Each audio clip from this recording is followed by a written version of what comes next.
back to the stream, the last stream that we're having before the holidays, because guess who fucking widely miscounted how many things she'd have to do for the holiday? Oh my god. Oh no, everything's still blue. Oh no. Oh gosh. Okay, hold on. Hold on, chat. You're gonna live me. Okay, so here's what I do. Is before every new like charity stream that we do, Clay Tony says look purple to me. Every time we do a new charity stream, I like go through and I tint all of my overlay stuff a certain color depending on what the brand colors of the stream are, or of the charity are. So I just apply a filter. So I can actually make it, hold on. Do we have holiday colors? No, that's a saturation. Hold on, hue shift. I mean, green is already kind of holiday-y, so maybe we'll keep it. Yeah, let's just go back to normal. Let's just take off the filter. We'll slap it back down there. I need to do the same for my camera. Hold on, stare at this for a sec. Stare at the headlines. Stare at the news, because I also need to change the frame there. Get rid of that. Perfect, so that's green. How are you guys doing, by the way? I feel like we haven't talked in forever, which is wild because I definitely did do both streams last week, and which is rare for the holiday season and the travel season, but unfortunately I will have to do slightly less streaming this week, only because I'm busy. It turns out I had like 3 holiday parties to go to, give or take 1 or 2 more that all take place within the course of this week, and so I'm here today, but tomorrow I'm gonna be gone for a company thing, and then the day after, of course, is Christmas Eve, where my friend is hosting a party at her parents' house. There's apparently a lot of drinking involved, and that's all they went through like 20 bottles of wine or something like that last year, apparently. I don't know. And then, oh my god, what was it? There was something else that's actually happening on Christmas Day. I guess actually Christmas, you know, family stuff. Nasu says, so today's the last stream before Christmas. Merry Christmas. It is! Also, I wanna know what your favorite, so I've seen a couple opinions thrown around about your favorite holiday movies. I have Binary Dragon says Elf is good, but Love Actually is just preem. Paris, I don't know. I love Love Actually as a okay, primarily because the one scene with, hold on, Love Actually with the British dude who was in oh fuck, what was it? The British dude who was this scene, you know, the one where this was iconic. This set the fucking, who said Hogfather? This elevated, this like fucking raised the bar for women all over the goddamn world after this. And also look at his little smile. Look at his little pre-Walking Dead smile. Rip from The Walking Dead, that's his name. What's his actual name? It's like Andrew something? Hold on, what's the cast of this movie? Liam Neeson? Bill Nighy, Alan Rickman, Thomas Brady Sangster, who never ages, by the way, Hugh Grant, Emma Thompson, Colin Firth. Dude, Colin Firth, I hope he's a good guy. He seems like he'd be a good guy. I don't know this guy's name. Andrew Lincoln, that's it. What does he look like now? Oh, he looks haggard. Yeah. Poor man. Poor hairline. That being said, still could absolutely star in a Love Actually remake. Here's the thing, Love Actually, if you actually look into it, not that great of a movie. When you think about the ways, what is it? It's like the women have no agency or something like that, or there was something along those lines that was considered like the major criticism for the movie, but I would like it. I think it holds up. Tamarathon says my favorite Christmas movie is Die Hard. I do think Die Hard is a Christmas movie. You can't have that many Christmas themes and that much like Christmas cheer happening in the background of, you know, it starts during a Christmas, the Christmas, oh yeah, and Ellie says the multiple affairs in that movie. Yeah, and the way that she just, like, the girl who was with, what's his fuck from Die Hard, who wasn't the bad guy in Die Hard, Hans, he played Hans, and he's dead now. Alan Rickman. So Alan Rickman, like, full on cheats on his wife or like intensity or something like that, and she just kind of has to sit there and be cool with it, and then they just kind of like glaze over it or something like that. Holy shit, Aureus 13. Oh my god. Hi, wait, was there a message there? Oh no, what's the message? Enjoy your holidays, you crazy lady. Ah, thank you. Thank you so much, Oreos. Holy shit. That's really sweet of you. That's actually going straight to a travel fund to go back home and see my folks over the weekend.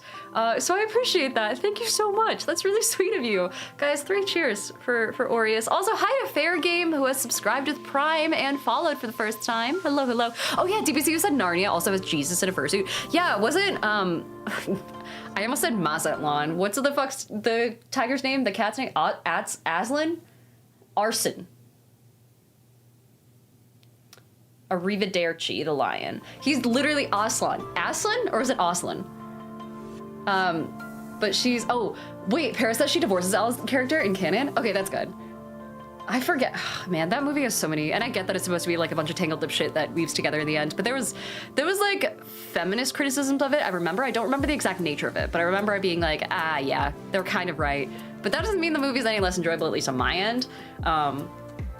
Arrivederci the lion. Yeah, Arson, hold on. Aslan, says Christoph. Also, Jopling has a very good point here. Jopling, who's here for the first time, says, doesn't the fact that the conversation about Die Hard is so synonymous with Christmas make it a Christmas movie? Like, name one movie that is discussed more at Christmas. That's a good fucking point. See, I feel like the people who don't think that Die Hard counts as a even vaguely Christmas movie are just being contrarian for the sake of being contrarian. They're the type of people who like vehemently hate pineapple on pizza for no reason other than the fact that they just hate like whatever's trendy, you know, and they just want to be opposed to whatever's happening. Hi, Mage Boy, over on YouTube. Also, Jayok says Die Hard wasn't discussed at all with Christmas until people started arguing over it on the internet, which sounds like a very internet thing to happen. Also, hi, Thictor. Hi, Hados. Lukich, I want to shout out, is here on a 115th stream in a row, saying I shall eat 115 candy canes in celebration. Hashtag DethroneDB. Don't do that. That I can't. Well, to be fair, you could like melt them down into hot chocolate and probably get a decent amount of the way through 115. I can't in good conscience tell you that that's a good idea. I'm not gonna tell you it wouldn't be fucking cool if you did though. Nimbus says Gremlins is one of my genuinely favorite Christmas movies. Is it marketed as a Christmas movie though? I've actually never seen Gremlins. That's a very good point. What the fuck is this? They made a sexy gremlin? Oh, I remember the cute gremlin. It's kind of like oh fuck me, what do you call it? Furby, but with somehow even worse eyes, you know? Isn't this also these are the things that like melt in water, right? Is that what I'm thinking of? Nimbus says, please ignore Gremlins too, Jesus fucking Christ. Also, Paris wants me to drink water. I could do that. I have what's left of yesterday's can of Strawberry Sunset sparkling water, which is basically empty. Proving I'm not a gremlin or the Wicked Witch of the West or whatever the canon is. Gremlins is sexy Furby. Diana 2025. That is not what I said. That is out of context. But yeah, Cable Starkey says Gremlins is a classic. I really haven't seen it. I just never had any intent to see it either. I just don't like because is it a kid's movie? Also, Paris says Rule 34, they made a sexy everything. That's true. I also want to point out I did my nails and right before stream, which is now inhibiting me from opening the hydration that I need for stream. So hold on, we're replacing sparkling water number 1 from yesterday with sparkling water. I swear I did drink more water today, by the way. This isn't just like the only water I've had between yesterday and today. It's now going to be, what are we on? Orange cream is the flavor of the stream. Also, Crooked Rook says, good Yule, Diana. Hi! Oh my gosh, dude, Yule logs? Have you guys seen, hold on, Yule log. Don't they have Yule log cakes? Yeah, look at these fucking things. This is on my wish list of things that I want to eat at some point in my life. This is actually, I'm changing the dono goal. We already reached the first dono goal. The second one's gonna be Diana just wants to try a Yule log. Hold on. Buying a Yule log bucket list. And then how much are these things? They can't be more than $50, right? Also, where do you get one? I've just never seen one in a grocery store or anything before. I think we're 25 of the way to that because we overshot the last goal. There we go. Kroguro says, oh, dude. Also, Kamashita says, Diana, hello, thank you for inspiring my Christmas wish list. Oh my gosh, yeah. If you guys are, obviously it's a little too late now, but who said there's frosting mushrooms? No fucking way. Those are made of frosting? Those? I thought this was a real mushroom. This? Those are candy. There's no shot. Wait, Luke says, a real Yule log isn't something you eat. Disclaimer for chat, do not eat a real one. Well, if you're a fucking coward. No, I'm kidding, please don't. But, oh yeah, Yvette says, how do you pronounce the water brand? Bubbly? Boobly? Michael Bubbly? I don't know. It looks fucking delicious to me. I'm not even a chocolate person. I don't like chocolate, but something about the cream, dude. Oh my God, and they have red velvet. And like, it's just so woodsy and whimsical. Why don't we have more whimsy in our desserts anymore? This is what's wrong with America, is we don't have enough Yule log cake style desserts, you know? Also, Adam Corona says Planes, Trains, and Automobiles is a sick Thanksgiving movie, to be honest. Oh my God, is that a Thanksgiving movie? Hold on. Planes, Trains, Automobiles. Come on, autocorrect, at least help me out here. Oh yeah. Trying to reach Chicago in time for Neil's Thanksgiving dinner with his family. I think that absolutely counts as a Thanksgiving movie. And thank you for actually bringing one up. I have never seen someone talk about a Thanksgiving movie except in the context of The Nightmare Before Christmas, kind of be like shooting the gap in between Halloween and Christmas, you know? Also, Lucas says every mushroom is edible at least once. Well, okay, don't quote us on that. And Viper says those Yule log cakes are just larger Little Debbie Swiss cakes. Is now a good time to say we never had Little Debbie stuff growing up? I was too poor for that. We had off-brand Nutter, what are they called? Nutty Buddies, but not the good kind. Nimbus, oh hey, Aureus, hello, says glad I could contribute for tips and treats. That's really sweet of you, genuinely, like that's awesome. Thank you so much. And also, I realize it's your first time chatting. Hello, hi, welcome to the community. Also, welcome into Happy Little Dumpling, who has followed for the first time, welcome in. And then Paris says, ooh, Planes, Trains, and Automobiles is gold. This looks like one of those movies that wouldn't hold up though. Oh my God, wait, someone mapped out their actual route? Intended route, actual flight, via train, bus, rental car, milk truck, and then into, okay. Fascinating, okay. You know, I love it when people actually do shit like that, where they're like, this is how it really would have worked in the real world. That's my favorite type of thing. Also, Dumpling says hello and thanks for the welcome. Welcome in. And then also Grimwind says, I love your D&D videos. I make long overnight shifts. Oh wait, they make long overnight shifts go by a lot quicker. Also, my favorite Christmas movie is Scrooged, Die Hard 2, and Lord of the Rings. Is Lord of the Rings actually canonically like a wintertime movie? Because I know the Harry Potter series, rest in peace, had one like movie that had a Yule ball. And I feel like that one specifically would count potentially, but did Lord of the Rings have something like that? Or is it just something you like to watch? And Adam Corona says, no, it does. John Candy and Steve Martin are hilarious. Oh, 100%. Galaxy Fox also says, I made a fairy garden myself. Also, lava cake is amazing. Lava cake would be great.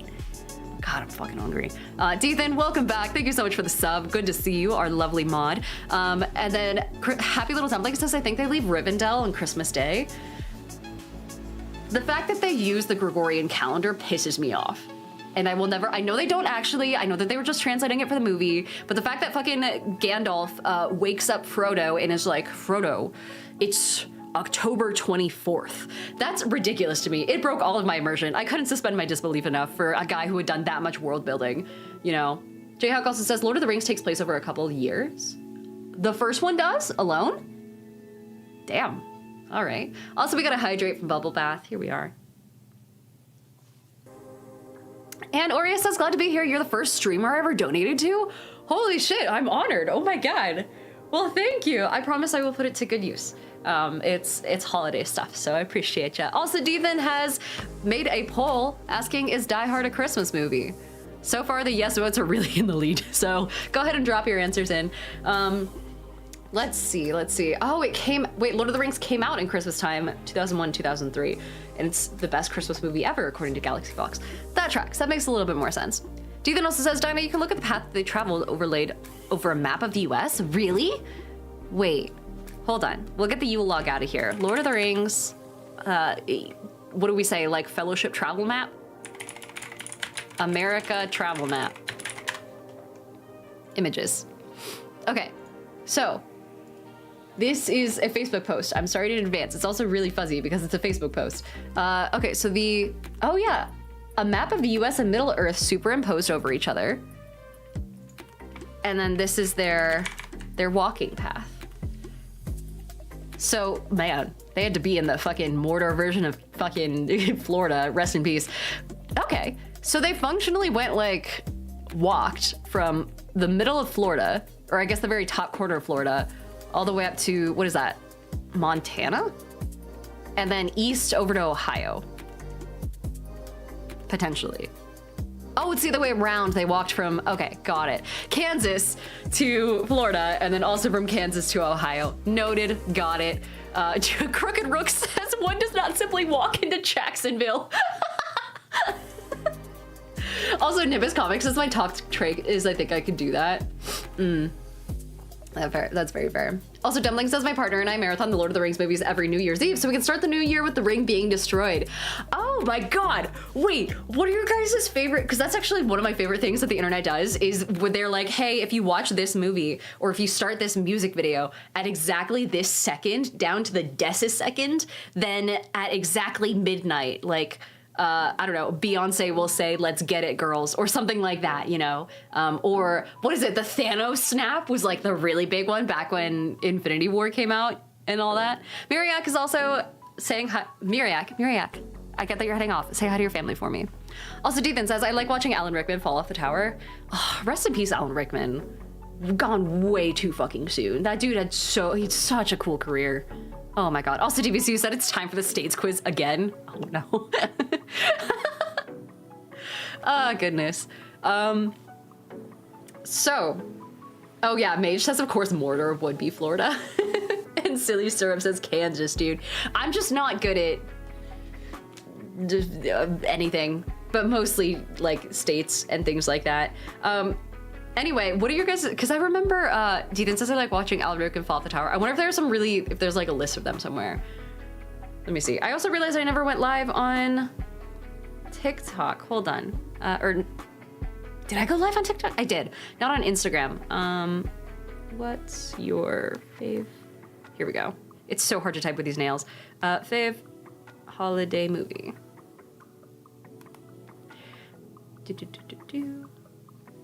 Perfect.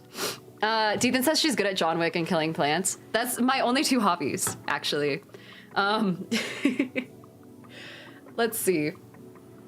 Viper says I lived in Kansas. It's forgettable. Forgettable is a solid way to state a state, I guess. Palpatine's Fist also says Lord of the Rings is all 3 books and movies. The publisher, when receiving the original manuscript, was afraid to print the entire book in one go due to the fear of flopping. And so due to high prices of paper at the time, they asked Tolkien to find 2 breakpoints so the book could be printed in smaller volumes and could get a better judgment at how well the series would be received by the populace. That's actually kind of impressive that the dude, it had like the entire, hi Gustavo, hello. Someone says The Grinch. Someone else said The Grinch too, as their favorite holiday movie. Like the OG Grinch or like the new Grinch?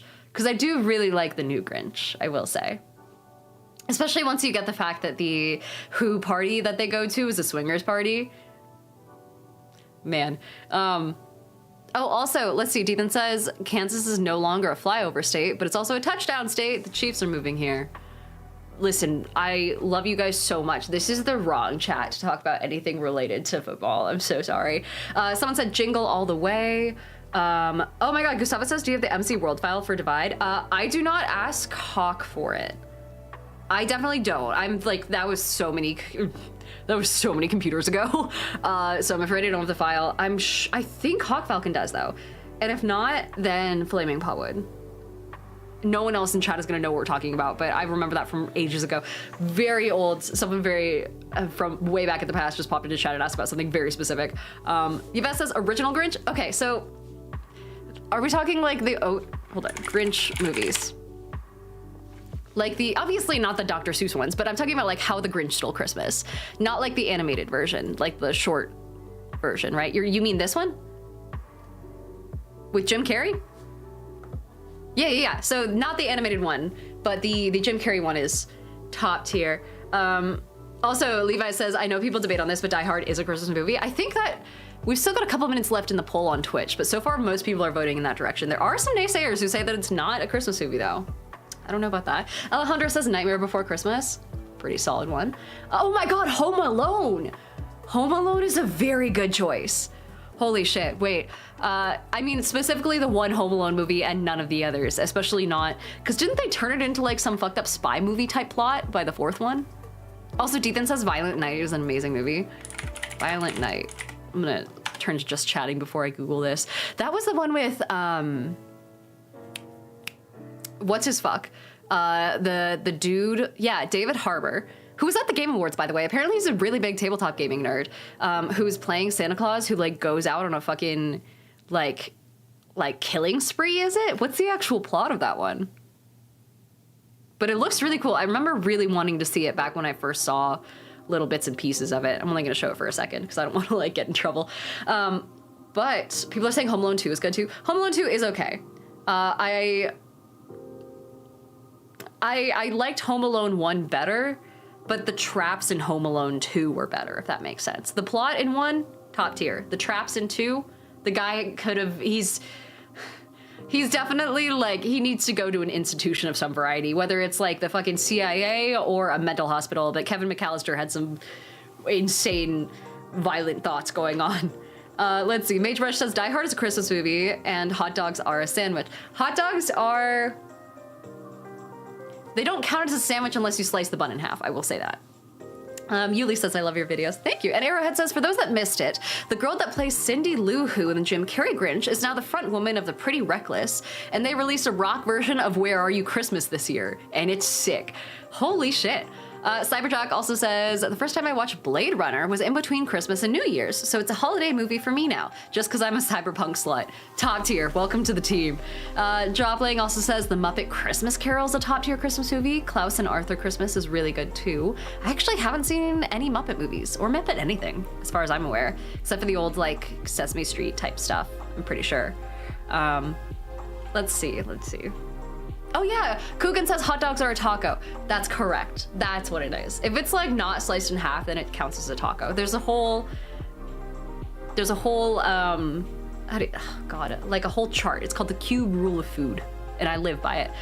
Crooked says a folded open face sandwich is no longer open face. Ergo, hot dog qualifies as a sandwich. But an open face sandwich is just like a sandwich. It's basically toast, right? Also, Magebrush says, then what is a hoagie? Same thing, it's also taco.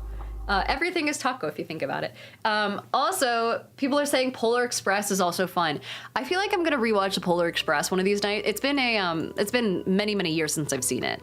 Polar Express. I feel like I'm going to watch this movie and then just have violent whiplash over how bad the animation was back then and how good it seemed. You know? Like, oh my God. Like this kid, this sad little boy, cursed. Same with like fucking well, okay, no, the conductor was really good, but that's because the conductor actually had like fucking rosy cheeks and some dimensionality to his skin and like, you know, shit like that. Oh my God, there's a Polar Express wiki? There's a kid who doesn't even have a name. His name is Know-It-All. And then the main character's name is Hero Boy. Do they not have names at all? Does no one have a name in this movie? Also, hi Pancake, how's it going? Palpatine's Fist says, does 101 Dalmatians count as a Christmas movie? Oh, I don't think so. And your butt Dank says the Uncanny Valley Express. They all don't? I thought at least the like sad little kid, Billy the Lonely Boy. Yeah, this guy at least, his name was Billy. I'm sure. Right? Am I insane? Landfear, thank you so much for the sub. And then Pancake says, no way, no one has a name in that movie. I will say, Tom Hanks carries it. This entire time, I fully thought all these kids had names and I just hadn't forgot about it. But I do know Tom Hanks, at the very least, is the real star of the whole thing. I'm kind of surprised that they don't do like a mini series for kids or something on this, in the Polar Express world, you know? Crooked Rook says the only named character is Santa Claus. Oh, gotcha. Judah also says, does Nightmare Before Christmas count as a Christmas movie? It does. I think it does. I think it could go either way. Mage Boy also says, what about Elf? See, this is where I have the very strong opinion that Elf is the best Christmas movie. Not Elf on the Shelf. Elf, not the cosmetic brand. Elf Christmas movie. There we go. Yeah, Will Ferrell. top tier performance. It holds up relatively well. He and Zoe Deschanel should not have ended up together at the end. That part was weird. Obviously, there was no reason for her to like him, but still. Gustavo says, can you direct me to Hawk's account? I cannot. I have no idea what he's up to nowadays. Sorry. I don't keep much in touch with those guys. Talik says, I'm new here. I love your content on other platforms, but Polar Express just creeps me out. It face planted in the Uncanny Valley. Yeah, so for those who don't know, have you guys ever, do you know what the actual like Uncanny Valley is? It's the reason that, I'm assuming most of you know, because I've definitely talked about it in the past, but it's this thing where humans will recognize faces before anything else. It's how we determine what we like, what we don't like. It's a set of like heuristics essentially, and we can sort things into categories based on how human and how not human they are. When you're a baby, what you'll do is you'll look at a electric socket and you'll think, you know, when you're first starting to form these categories, you'll think, oh, this is human, because it has like a little face on it, you know, it has the 2 eyes and it has a mouth. So in a baby's head, this is humanoid looking, which makes kids want to play with fucking light sockets and things like that. The closer you get to human, the more likable something is on a rising slope, but there is a certain level, there's a certain point where you can get really close to looking like a human. But if you have just like a couple things that look off, like that it has weird skin, or its eyes are a little too sallow, or its smile is a little too wide, that is just enough to make it so much worse and so much less likable. And then moving up and then going back into getting even more human, you get back into like, oh, this is likable again. So that like dip of, you know, the more human you get, is good, it's good, it's good, unless you get like 80% human, and that's the sweet spot where it's not good, and then up again. And that's what we call the Uncanny Valley, is that little dip. Yves says it's like the Kubrick stare. Yeah, and so a lot of people are talking about the concept nowadays, especially when it comes to artificial intelligence, of like robots needing to be designed either not human at all looking, or if you're gonna try and make it look like an actual human, you have to fucking nail it, or else people will hate it. Oh yeah, and Happy Little Dumpling says it's when they get the teeth wrong that it gets extra creepy. Yeah, humans are really good at pointing out what exactly humans are supposed to look like, but it's hard to articulate it, you know? Also, Landfear says, as someone who flirts with electricity, it could be so easy to flip the light socket upside down to prevent kids from thinking that. Yeah, right? Oh yeah, wait, Nano says Polar Express was the first movie I was ever shown. That is a crazy introduction to cinema, but it's not the worst one. They have really good movies. Also, the hot chocolate scene was just satisfying to watch. Saying I'm a Polar Express fan to the end. I'm here for it.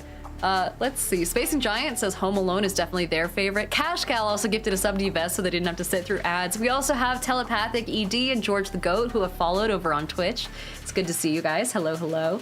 And then someone on Instagram said they actually only watch the Christmas episodes of The Simpsons as opposed to holiday movies. Let's see. Also, Talon said, what monsters existed for humans to have such an uncanny valley reaction? A lot of things come down to diseases in the end, so it's less so that we're concerned about someone, you know, I don't know, someone seeing a monster that's very like body snatcher, body mimic style, like taking over humans. I think it's more just like if someone has skin that's actively sloughing off or something weird, you know, if their eyes are too yellow, that I imagine would be like what gets you to not want to associate with them, because it might be transferable. It's the same way that you don't like rotting food, you know, and some other creatures absolutely love rotting food. It's because it's bad for us. We can't process it. Therefore, we want to get it, like eject it, and it tastes bad to us. Things like that. Let's see. Human likeness. Here we go. Anthropomorphism. Oh, it's weird how there's two different uncanny valleys depending on whether or not something is moving. Ugh. So like human likeness, this scale here, stuffed animal is like the peak that you get before it just straight up is human. And then before that, corpse is what drops it below into negative affect and negative affinity. Ugh, it's fucking terrifying. Oh yeah, Crayhack says, why do I not get a notification until 30 minutes in? Oh, I'm so sorry. For what it's worth, it's always, I mean, the stream does usually start around the same time every time, so. But, oh yeah, wait, hold on. Nimbus says rabies. Oh, I've actually never seen a person infected with rabies before.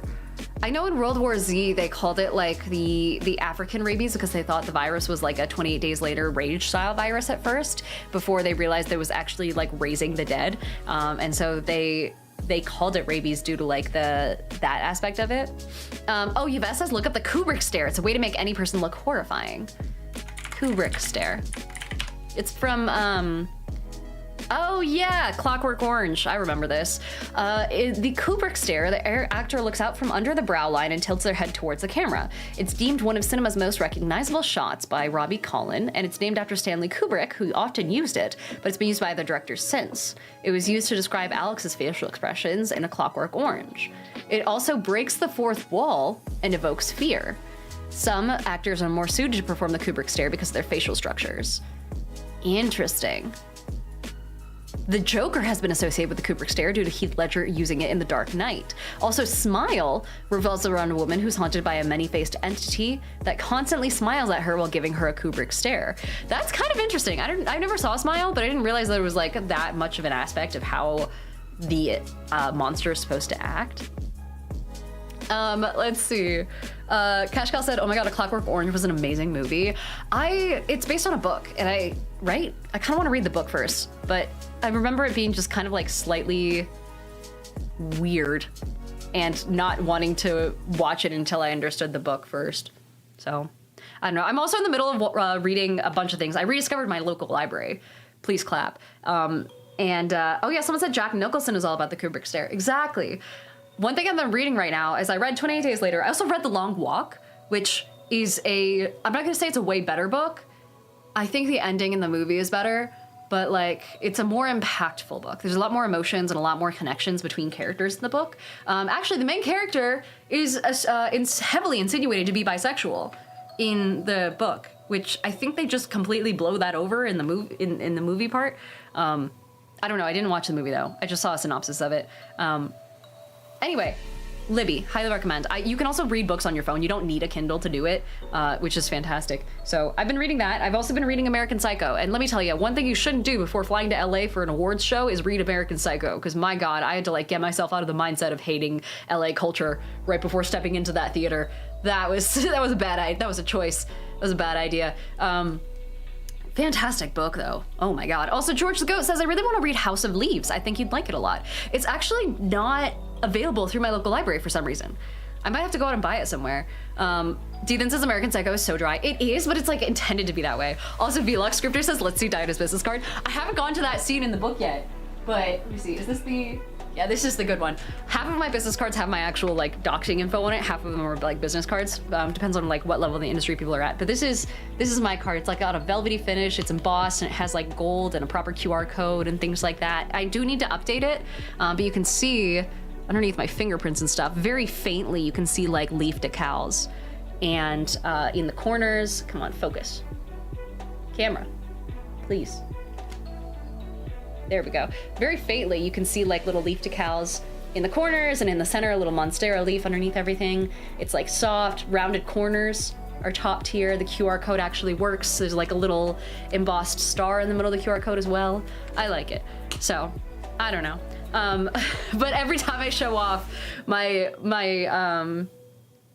thing, the business card, it like constantly I'm getting like comments that are talking all about that specific scene from American Psycho. I haven't watched the movie though. I do want to like go and see. Cashco said the QR code actually works. Yeah, it's supposed to. I think it goes to like my business email. It might also go to my link tree, so it's the same as my link in bio. So it's nothing crazy. Paul says thank you for saying decal the right way. Of course. But yeah, let's see. Orosa says House of Leaves author is the brother to the music artist Poe. He wrote that book shortly after their dad died. He created her album Haunted. I have also heard of, there's a book called Haunted or something like that, right, as well? Or am I thinking of something else? I might be thinking of something else. Also, Paul says it looks like you're doing better. I am, thank you so much. Yeah, I'm doing my best. I really like, I don't know how I got sick. Fucking not 2 events in a row almost, basically following right after PAX Unplugged, which was disappointing, but Oh well. Let's see. What else? What else? Oh yeah, someone said Christian Bale killed it, and Lucas said literally. So the way that American Psycho works is in the book, and I don't know how they got this across in the movie. It's, oh hey, Pat Dog, thank you so much for the 10 bits. Thank you for the cheer. And Viper says you got sick because you didn't get a cheesesteak. I know. I don't know how I forgot. I was just busy, and I also was at Reading Market pretty much every meal, and they had so many good things that we can't get here in Oregon, and I was like sprinting around trying to get like oysters and like seafood and things like that. Hi, Michael, over on Instagram. But let's see. What was I talking about? Oh yeah, so in American Psycho, right? The book is, I'm assuming the same way that the movie is, where the main character, you know, Pat, I believe his name is, I fully can't remember for some reason. It's been like a week since I picked it up. He just talks about every aspect of his morning routine, and in the middle of a paragraph that, no joke, goes on for 10 digital pages of just like talking about Armani jumpsuits and the way that he goes specifically with the grain as opposed to against the grain, and then he does like gentle little strokes and exactly what aftershave he uses and how he does like his exact workout routine. And then in the middle of a 10-page single run-on sentence, he'll describe like as part of his routine he murders some random homeless person on the street, and then just continues on getting blood on these, specifically these like fancy shoes that he has, and he goes on his way to the office, and it's like so buried in that it's like you just, I don't know. Also, Pat Dog, thank you so much for the other bits, saying I watch all your clips and vids, they light up my day. Oh, thank you. Oh my god, Daydreamer also wants me to hydrate. I can do that. So I think it's interesting, if that makes sense. Scully says, hey Diana, what's good? My favorite holiday movie is Friday After Next. I have never heard of Friday After Next. Friday After Next. There we go. Also, Victor is heading off to get some sleep. Have a good night, Victor. It's good to see you. Saying hope everyone enjoys the rest of stream. I don't think I've heard of this movie. It reminds me of Are We There Yet? Because doesn't that also have, let's see. Yeah, it also has Ice Cube, doesn't it? Also, Pat Dog, that is a lot of bits. Oh my gosh. Thank you so much. And then Matt says, my most controversial take, The Great Gatsby and American Psycho are the same genre, where the decade they take place in is the actual villain, the 20s and 80s respectively. Really?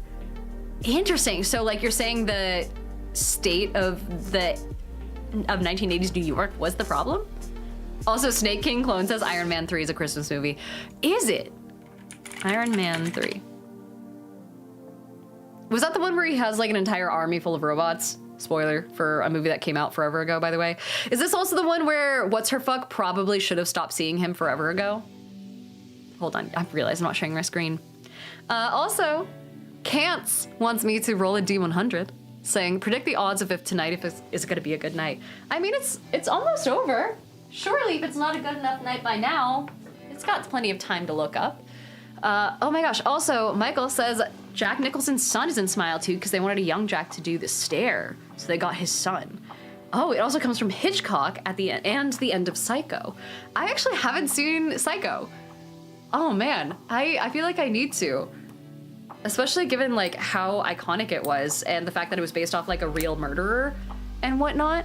Hi Tom over on YouTube. I promise we were talking about Christmas movies and then we devolved into talking about other media.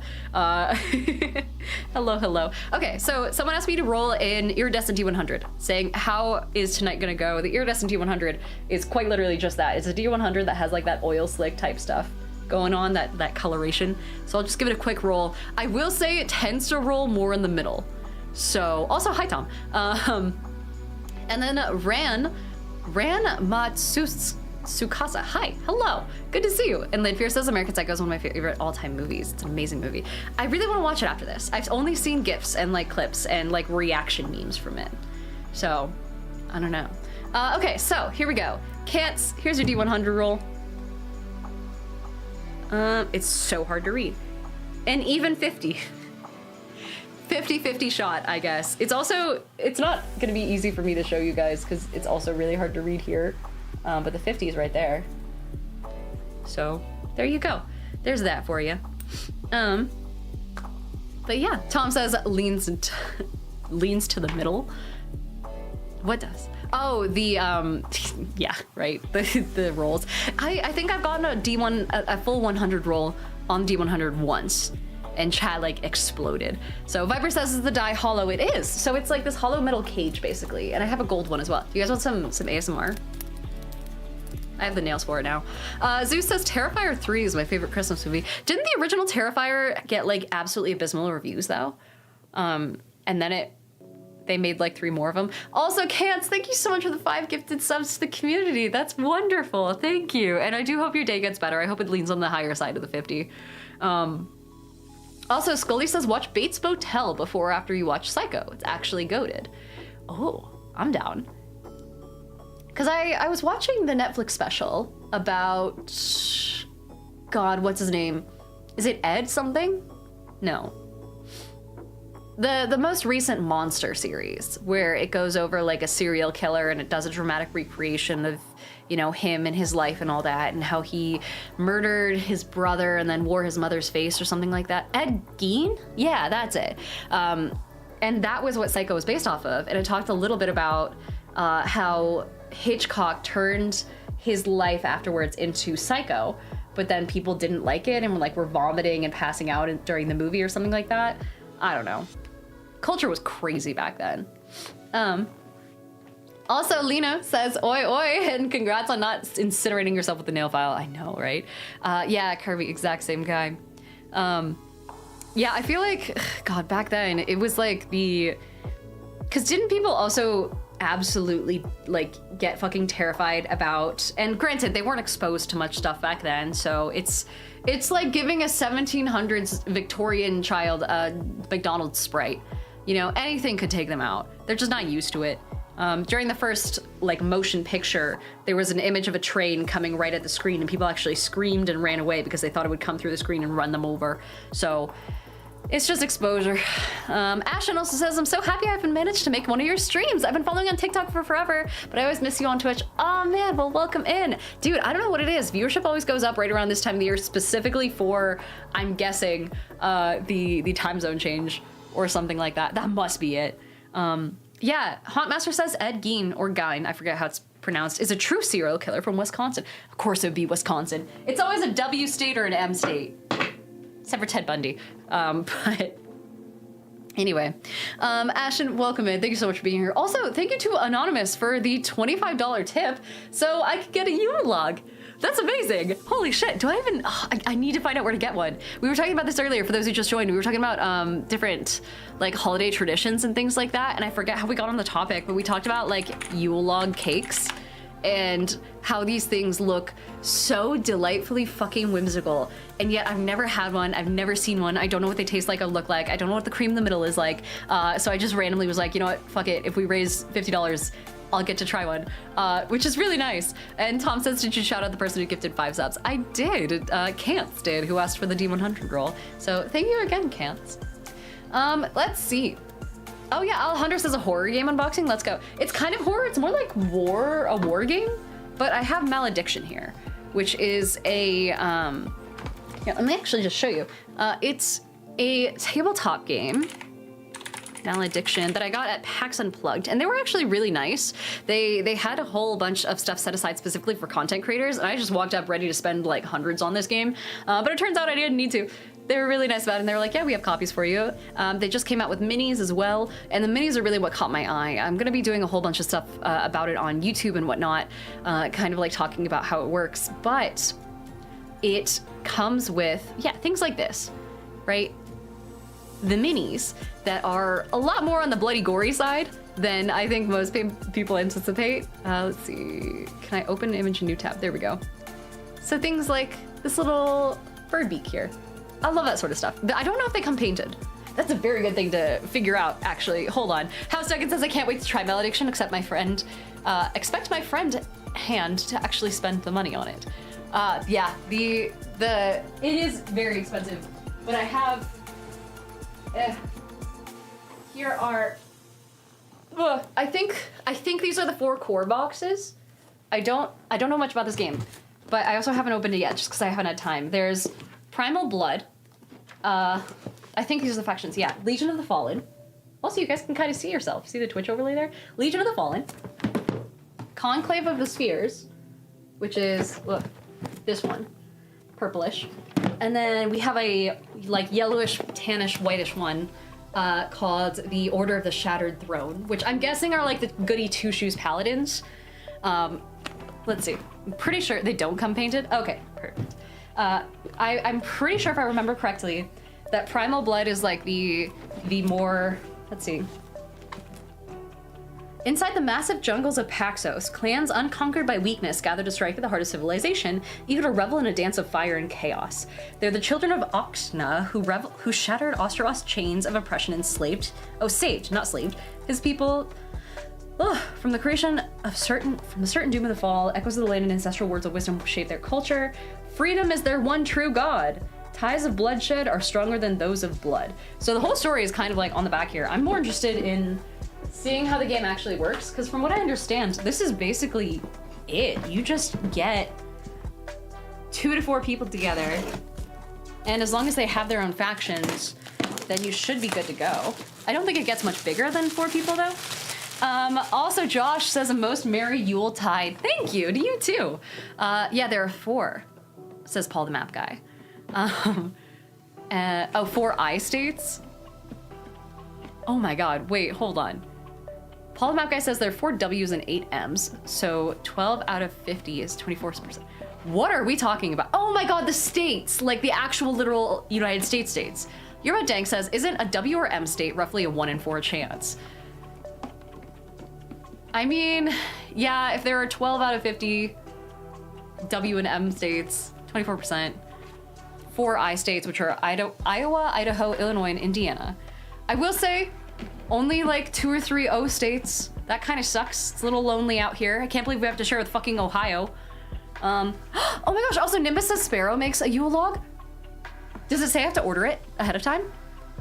I know Sparrow does really good stuff. I'm super down for that.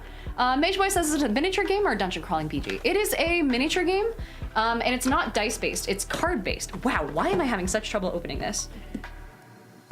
The box lid is on here incredibly tight. Like, I swear it's not just me. Hold on. There's 3 O states? Wait, what's the other one? Oh, fucking Oklahoma. Okay, fine. I feel like if Oklahoma were wiped off the map, though, there probably wouldn't be that many people who were like, it would take a day for us to notice. But maybe that's just me. Like, what's Oklahoma's major export anyway? We're gonna start with a different faction. Let's start with the Legion of the Fallen, because this is crazy. Matt says even Texas wouldn't mind if a meteor hit Oklahoma. Their major output is Bibles, says Tom. Oh God. And then also JK says, as someone who grew up in Ohio and then moved to Oregon, agreed. Oregon is fantastic. I know that people love shit-talking Oregon who live here for the sake of the fact that they don't want other people to move here, and I get that, but, you know, I can't help but love it. Okay, Malediction. Dear player, thank you for purchasing the limited edition of our first game, Malediction. I didn't know this was limited edition. Oh no. Oh no, I really don't want to fuck up the box. With Malediction, we intend to push the boundaries of the tabletop game industry. It's a completely new genre, bringing together card game strategy with 3D printed miniatures. This represents a significant milestone for our studio. It's a dream come true and the start of a journey we hope to share with you as we plan to offer future releases for many years to come. I hope so. I feel like it'd be really cool if they did like a bunch of new factions and releases, but for example, just to start off, a lot of the terrain and things like that begin two-dimensional, it looks like. I think these come apart and I think they come together, and let's see. Oh god, there's probably assembly instructions that I really don't want to fuck up. But I think I'm supposed to either glue or tape certain bits of cardboard together. The majority of the armies and creatures, it looks like, are also, like standees to begin with. And then we have tokens to represent things like damage. There's stats like Echo and Mastery. Again, I really don't know the rules, but I gotta show you the art on these cards because they're really cool. This is used very wargaming style to measure distances, so people who play Warhammer and things like that will recognize it. Let's see. Warlock says Oklahoma is just Texas's hat. basically. And Lucas says, I just want to pop those cardboard pieces out. It's so satisfying. I know, I'm like itching to. Do the rules say if I actually have to? There's unit standees, terrain pieces. Okay, key concepts. I don't care. Can I pop out the terrain, or is that not okay? No, I don't think it's okay. Shit. Damn. So this is what the setup looks like. It's actually quite a nice little like beginner book. It does that thing where it has starter like campaigns that you can go through where it doesn't actually make you shuffle all of the cards together, but instead it tells you to put certain ones in a certain order to make a deck. And then it's like, here, pull your first card. This is what the card should be. This is what it does. Oh, and it comes with a die. Not spin down, just normal. A D20. So I guess there are, certain like things that are dice based. Not gonna go through all that quite yet, but the rest of the boxes should be relatively the same, except for these additional ones that have the actual miniatures in them. Let's see, so this is the one for the one we just opened for, oh no, it's not. Yeah, it is, the Legion of the Fallen. They're kind of like the undead, like vampires and ghouls and all that sort of stuff. Like, this is their vibe. Oh no, it's Lena says learned by playing is a great approach to the teach. Yeah, it's like, it's either that or QR codes that lead you to a video. Those are my two favorite things. Yeah, I also have seen some really like intuitive games that will basically have like an app companion that tell the story for you. So let me see, hold on. One example, one of my favorite examples actually, is The Dark Quarter. Yeah, there we go. It's by Lucky Duck, and it's a board game that's mostly app-driven. So you download an app, and then you scan things like the different cards for items that you get. So for example, if we were to, you can see this crowbar card here. It has a QR code on it, and if you scan it, it'll take you through a Telltale style series of, you know, described events and scenarios, and you can make choices and dialogue options as you go along, but also like decisions on how you want to get through a situation. If a door is locked, do you knock it down? Do you search the area? Do you go through a window instead? And if during those scenarios you scan the QR code of an item you have in your inventory of one of your cards, then the app will tell you, oh, okay, do you want to use this? And then in that situation, if it's a usable item, it'll like bring you down an entirely new path. And there's a lot of content there. Like, it's one sit down session being 2 hours is very much accurate. And you can also play as different characters to get different options, and I have all the DLC and all the miniatures and stuff for it too. It's really cool. Will, hi, says Gods of Metal Ragnarok has a play to learn one shot in the book. It's super helpful. Exactly, I love that sort of stuff. Also, hello, good to see you. Strim says, what's in Oklahoma? It's a musical that I saw exactly once. I didn't like it, and I can't remember why. Maybe I just don't like musicals.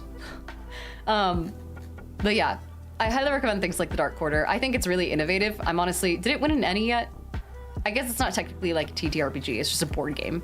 But it's like, yeah, I mean, I guess hybrid, but it's hybrid in the sense that it's the closest you'll get to a Telltale game in board game format. At least in my head, you know? So, I really like it. Anyway, let's at least grab some of the miniatures for the zombie dudes in Malediction, because they were incredibly nice in, I think they gave me a discount or something like that when I bought it, because I'm a completionist. So when I went up to them at PAX Unplugged, I was like, hey, I love your guys' vibe.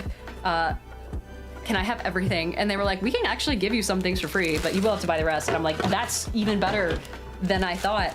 So it comes in like their little starter pack. They're still kind of getting up and going with the 3D side of it, but Infernal Knave says you should try Hadestown. Greek mythology in a musical is epic.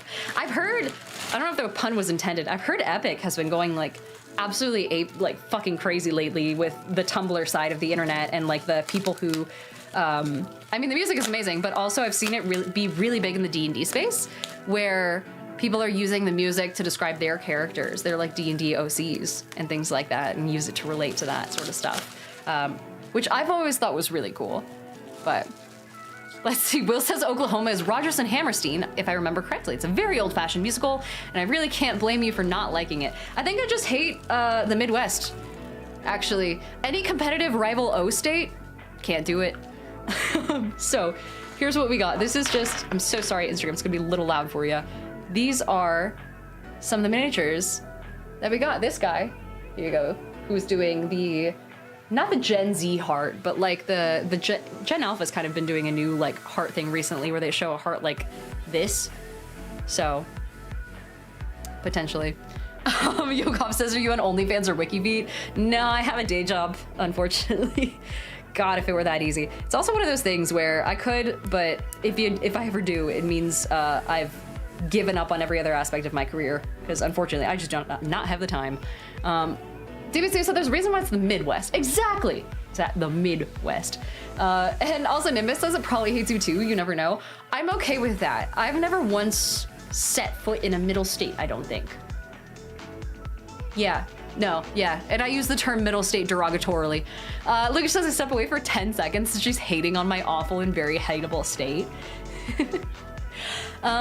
We've also got, oh my gosh, it looks like a bunch of these guys are, yeah, this guy's holding a severed head. I was gonna say, these guys have insane levels of detail. So it's very much like Vampiric, the Fallen Order, or the Fallen Legion. You can see my camera focuses. There we go. This guy clutching the severed head of a fallen enemy. I feel like if I were to paint this, I would kind of, sorry Instagram, it's not gonna go as well for you because I can't get as close with the front camera, but you can see he's holding something there. Oh wait, Eris says Aristukia, sorry, says you've set foot in Indiana for Gen Con. That's true. I forgot about that. Shit, so I guess I have for a couple of years now. Man. Let's see. And also, what's your favorite mini? Says Ghetto. Ooh. It's not in this room. I think the Crimson Croc from... Yeah. I think I'd have to say either the Crimson Croc or the Gorm from Kingdom Death are easily some of my favorites. Sky the Nerd says, which mini box is this? This is for Malediction. Let me do this actually. Malediction, which is a relatively new war game. Cross between a war game and like a card-based strategy game. And so I bought basically everything from them. I feel like if I were to paint this, I would kind of go the route of adding a little bit more gore to it and a little bit more like drippage, but I'd also want to make sure that this guy's immaculate outfit is maintained and it doesn't cramp his style or anything. Also, Paul the Map Guy says, I have no idea how Indiana gets to have Gen Con. Fucking bullshit contracts, essentially. It was the most disappointing news to basically everyone in the content creation sphere once we got like news that that Gen Con had renewed its contract with the ICCC for the next like 5 years. It was just disappointing, you know.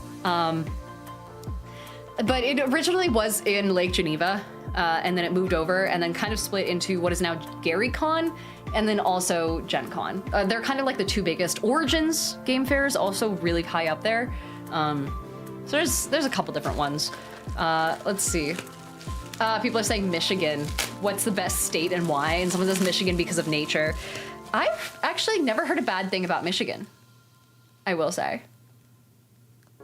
Yeah, I think it's just kind of one of those neutral states where just people maybe just don't care enough to talk about it. Oh no. Oh no, there's some broken bits. I'm gonna have to be careful about this, but I do want to show you guys this other guy. These like wraith looking things. I would say either this or, does this have a dick on it? No, it doesn't. I can show it. Here we go. Or I can show you a picture online of one of my other favorites. Here's a little wraith fella. Here we go. The Manapede from Tainted Grail.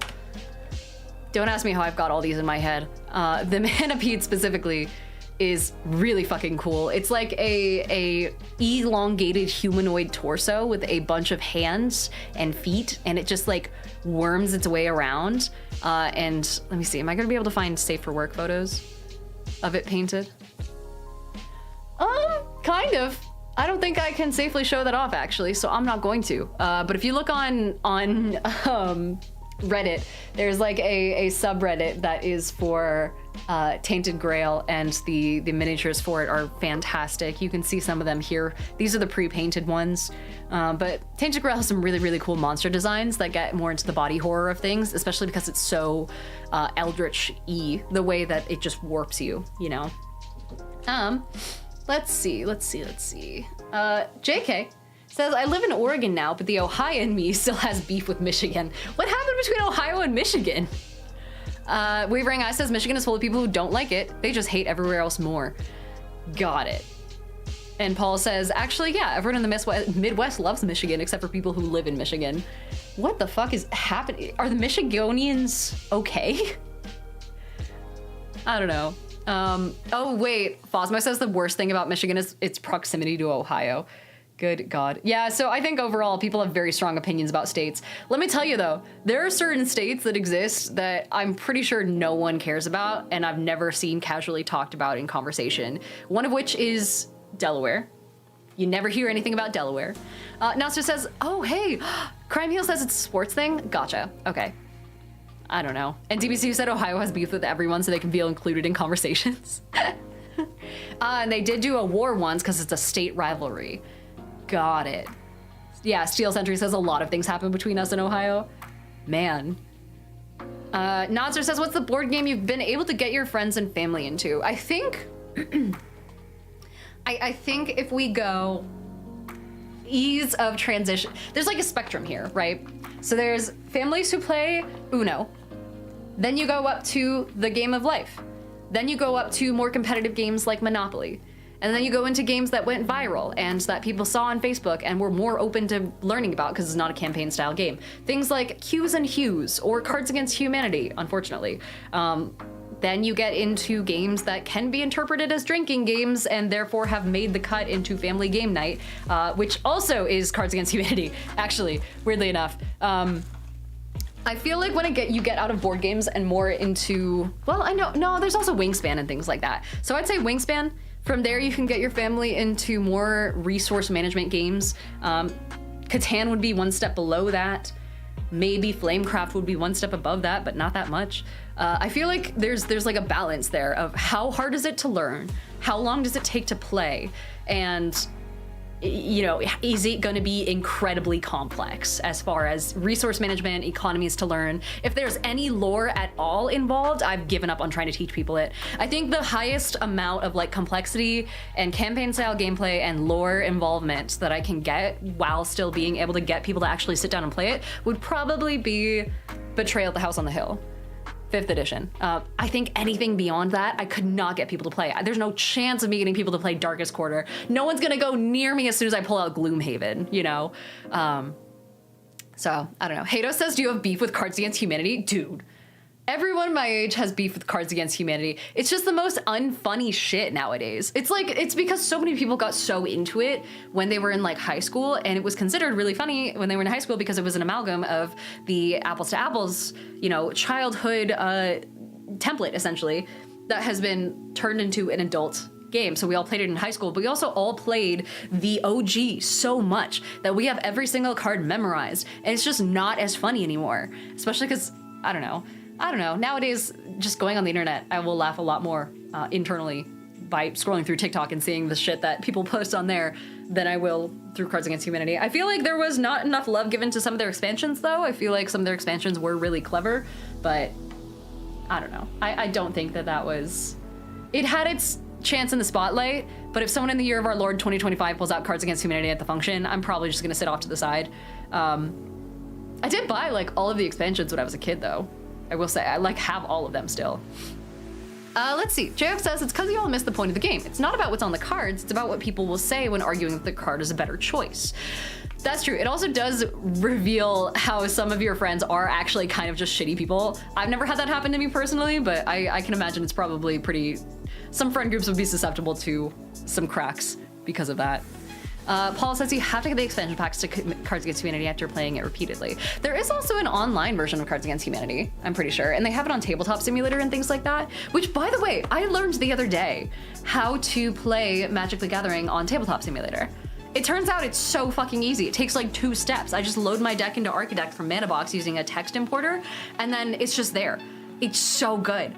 We've been playing, Maddie and me and Courtney and Adrian, a bunch of people in the TTRPG space. You probably passed them at conventions. And you've definitely seen Maddie before. She's been on my channel. We all played for like 3 hours last night in Tabletop Simulator, and it was so much fun. It was so cool, especially because the mod is all scripted. And so it's like so easy to use. Jayhawk says I have an official Cards Against Humanity card with my name on it. Their holiday stuff for a few years ago. It was wild. Oh, man. Oh yeah, and then let's see. Crime says, "Oh, that's cool. I didn't know that was a thing." Yeah, it's really easy. Let me show you guys what it looks like, because I promise this is the only way I've been able to play with like my remote friends, especially after they all got each other into Magic the Gathering over the course of Gen Con in 2025. And then I say in 2025 as if it wasn't this year. Everyone got each other into Magic the Gathering, and then we only see each other at conventions. But when we see each other at conventions, we're too busy to sit down and play, or there's just no tables available. So DBCU said spell table is a no-go. I don't want to have to use a camera, I will say, and not all of my friends have the capability. They don't have a setup for that, but some of us have used spell table. I just find that like the ease of being able to like shuffle and see everyone's cards and not have to ask questions and things like that in Tabletop Sim is really simple. Tabletop Simulator MTG Commander, let's do that. Not short videos, images. There we go. So this is kind of what it looks like. This is the overarching setup, and you can play with like up to 8 people. There we go. And it's got all these tokens off to the side that you can use to keep track of things like invulnerability or things like that. And it you know, whenever you hover over someone's card with your mouse, you can see exactly what it does and what all the flavor text is, and it pulls up tokens for you automatically that you might need to use and all that sort of stuff. So I don't know, I think it was really cool. I think it was really well done, so we're probably gonna continue doing that. There's also like custom backings and custom like card sleeves that you can upload. I don't know how to do that yet, but once I do, it'd be really fucking funny. We also loaded in a digital iPad into the game, and then it took like all of about 20 seconds for people to pull up my TikTok and then Maddie's like Facebook account or whatever on the fucking iPad in the game. So they were all scrolling through TikTok in Tabletop Simulator while everyone else was taking their turn. It was funny, it was great. Uncreative says it's smart, but I love the feel of cards. That's true. I will also say it is kind of like a nice middle ground between not having everything done for you automatically, so you still get to like shuffle cards and you still get to search cards, but it's not 100% tactile and you don't have to do the hard work, you know? If that makes sense. But yeah. Michael says playing co-op games helps getting others to try new games like Dead of Winter. I actually haven't played Dead of Winter. Also, Aristukia says, what are your favorite Magic cards? I'm a Grixis girly. I'm a huge fan of black and green. So my 2 favorite commanders right now are Hazel, which DBCU gave me, actually. I refined that deck a little bit just yesterday or the day before. I'm gonna play it tonight. I'm so excited. And then, oh my God, Lathril. My first ever, oh, sorry, Golgari, that's it, the other G one. The Golgari one, which is Lathril, which is really exciting because High Perfect Morkin is coming out soon. This is the most frustrating thing about being into niche hobbies. And by niche, I mean, it doesn't feel niche to us, but it does to everyone else who doesn't exist on the internet and in this sphere. No one in my family and no one in my friend groups plays video games or Magic or anything like that. And so Christmas gets really hard because the stuff that I actually do want, like booster packs, I can't just point to my mom and be like, hey, you know, Magic cards would be great, because she'll go after like fucking Spider-Man cards and shit like that. And I'd have to give like very specific links to like really old cards, or be like, oh yeah, you know, maybe when Lorwyn Eclipse comes out, can you buy me the pre-release so it'll be ready next month when it really. She doesn't know how to do that. She doesn't know how any of that works. So I don't know, Christmas gets tough. I might just go for gift cards and call it good. Cheese Prof says, imagine not knowing about nerdy stuff by default. Exactly, that's what I'm saying.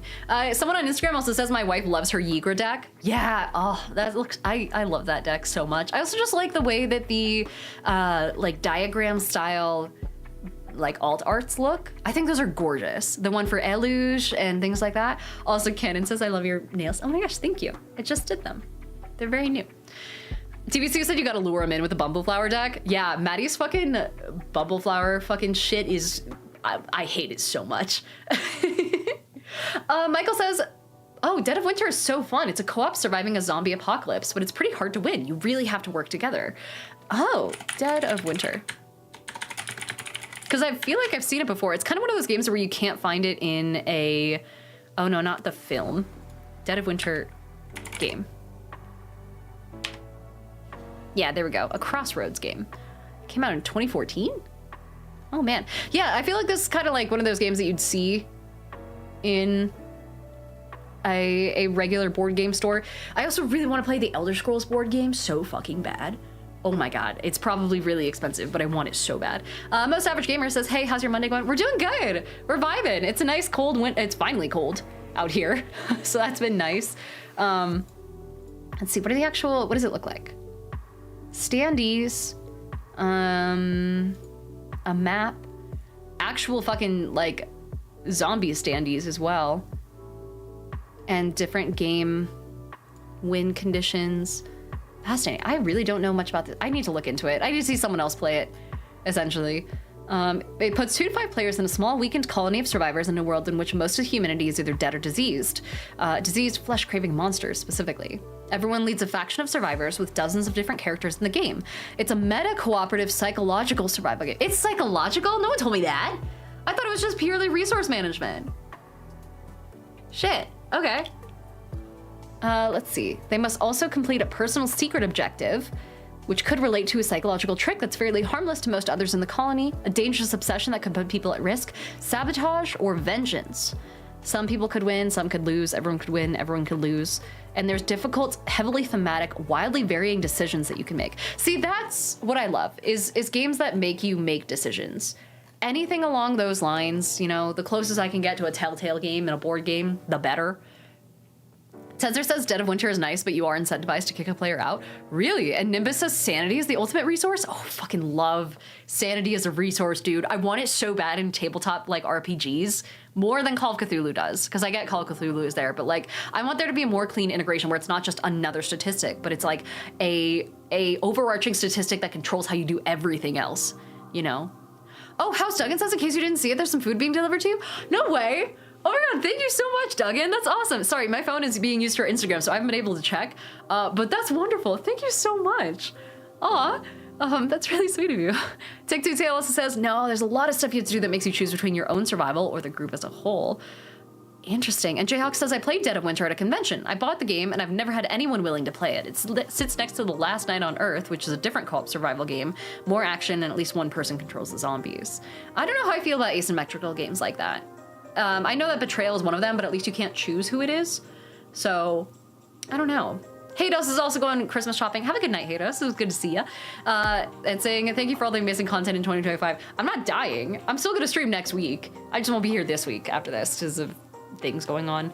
Tensor says Arkham Horror, the card game, is the best version of Sanity being an integral game mechanic. Arkham Horror. Every time I see Arkham Horror, the game, I can't help, my mind immediately goes to, oh yes, the Batman board game, which I know is not what it is and that's not a thing, but I can't get my head out of, separated from that. I also haven't been super inclined to play this one in particular because it's a bit more of a modern setting, and I'm not a huge fan of modern settings. The minute it has guns, I'm not usually a huge fan of that. So the 1920s gangster style background and backdrop has never really been my thing. More modern stuff, not really, unless we go really modern, where it goes into things like the Magnus archives and whatnot. Take Detail says, yeah, I was saying before, my group of friends tried it once. We had to decompress after all of it.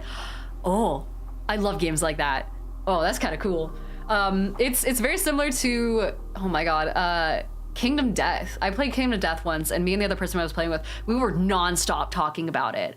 Like, to this day, we talk about the fucking heroes that got knocked out the second that we made a bad decision. It was not fantastic, but it's such a good game because there's some really like adult decisions you have to make. There's full-on situations that you have to get put in. There's one scenario where it's a random event that happens where your party has to pick 2 youngish people and they recreate a hunt as part of like a big theater thing that they do for the rest of the survivors.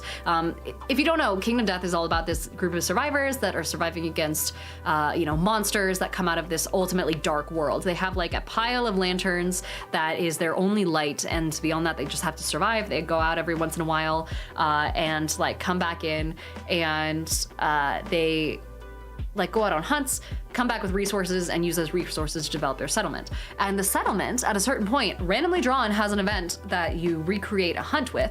But if you roll badly, as you're recreating the fight, one of your people will just straight up murder the other.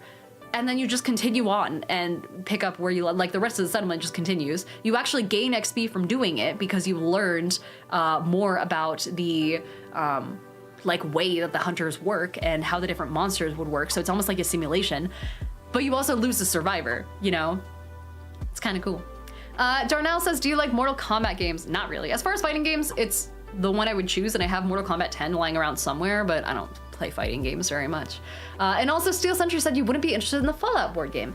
I would be, but only for the lore. And I feel like Fallout lore, I know people say it's really dark if you get into it, but like, it's not that bad. It's not that horrifying, I'll say. I prefer more horrifying lore, if that makes sense. Cheese Prof says, lesson learned, killing people leads to corpses. Here's the thing, you can also make your survivors be cannibals though. So at the very least, even if you have a corpse, you can gain some resources from it and get like skin off of it and things like that. Super cool. Robbie Flip says, Oregon Trail meets Monster Hunter Simulator. Kind of, actually, I suppose. Less travel, more dread, I suppose. Crime says, I ran a Fallout campaign for a little while. It was pretty fun. Yeah, so I know, are we talking about the TTRPG or the actual board game? Because I know the TTRPG has been around for quite a while. Dice Times did a show of it a little while ago, and it was really fun. Oh yeah, the TTRPG. I haven't seen a board game though. I'm also the type of girly who needs to know all of the lore for things, so I'm currently studying up on the Elder Scrolls lore, and I really want to play the OG Fallout games, and then go like roll into the newest ones. Probably not 76, but Fallout 4 at the very least. And then go watch the show, and then yeah, get caught up that way. And then I might play the board game, but I don't know. Hello to Ken over on Instagram. Yeah, Voltoler says, did you ever finish Oblivion Remastered? I did not. I haven't had time because then I decided to go backwards. So I've been really into Crusader Kings recently. Have I shown you guys about, I've told you about this obsession on the Discord, which by the way, the Discord exists for nonstop chatter. It's not overly pingy though. It's just like, it's where we go to chit chat whenever we're not in streams or I have to cancel streams or new content comes out. It's all announced over there. But I've been really into Crusader Kings 3 because there's an Elder Scrolls mod. And it's called like, yeah, Elder Kings 2, I believe. And in this mod, you straight up play through the entirety of Tamriel's history, and you could be, you know, an Argonian, you can be a Dragonborn, you just like have to deal with actual Mana Marco and time breaks and dragon breaks and all that sort of stuff. And it fully creates the entirety of Tamriel's history, down to lore that is relatively new from ESO and things like that, that goes back to like before the you know, the original timeline and arena began, which is just a great concept, honestly. Tensor says, if you can find a copy of Betrayal Legacy, it's worth its weight in gold, even though it's no longer in print. Oh my God, like an original Betrayal game, like predating the 5th edition? That'd be kind of cool. Also, someone asked you like, oh my God, what was it? WWE 2K games? Absolutely not. Oh man, definitely not. If I ever claim to like 2K or anything like that, I've been replaced by an imposter. Please just shoot me. And then Crime says, did you ever try DDO? Oh, DDO. I know that acronym. Why do I know that acronym? Shit. Also, Vstol says, Crusader Kings 3 for the win. You blink and 3 hours have passed. I'm obsessed with it. Yeah, I've heard a lot of really good things, and I asked for it for Christmas because it's specifically for the Tamriel mod.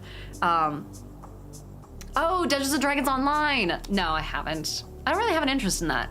I've seen someone play Neverwinter a little bit, but it's not really something that I really want to dive into. If I was gonna do an online game, I just don't like MMOs, is my thing. I don't like anything that's all that grindy. I tried doing Elder Scrolls Online a little bit, again for the lore, but I couldn't stand how much actual fighting I had to do in order to get to the good tidbits, so I don't know. Oh yeah, and Skull said there's also a really good Game of Thrones mod for Crusader Kings 3. That was the other thing I was gonna mention, is that they have, oh my God, Crusader Kings 3, what was it called? A Game of Thrones mod, I think it was called. Yeah, here we go. So you can full on go through all of the events of, you know, A Song of Ice and Fire. You can marry, I guess, different people to each other who are related to each other. It's a very detailed simulator, and it's really cool. I don't know enough about the lore to get into this one as much, but definitely Elder Scrolls one I want to try. DBC says Crusader Kings 3 is also $15 right now because of the sale. Oh, God. Did the sale start? Oh, no. Ah, fuck. Steam. Winter. Sale. This is gonna ruin me. This is gonna kill me, isn't it? The Steam Winter Sale, now through January 5th. Okay, what's happening? Rust. Baldur's Gate 3 is 25% off. Honestly, well worth the price. Also, Vestas, can we do Metazoo before the end of stream? I don't think so today. I don't know if we'll have time. Expedition 33 is 20% off. 65 for other games. Hades 2. God, GTA 5? The fact that they're selling that for more than $10 is still wild to me, given how old it is. Good God. Also, Michael over on YouTube says, I'm trying to decide between building Firelord Azula or the first Metalbender Toph. Azula seems to be overly done, but it seems super interesting and strong. I actually haven't looked into the new releases yet. I've heard the first I've heard Toph is really good. Like astoundingly good. Tensor says you were safe for 4 days. Holy shit, yeah. Elden Ring's on sale. These aren't really my vibes though. Oh, except for Don't Starve Together. I just don't have anyone to play Don't Starve with. Is there anything?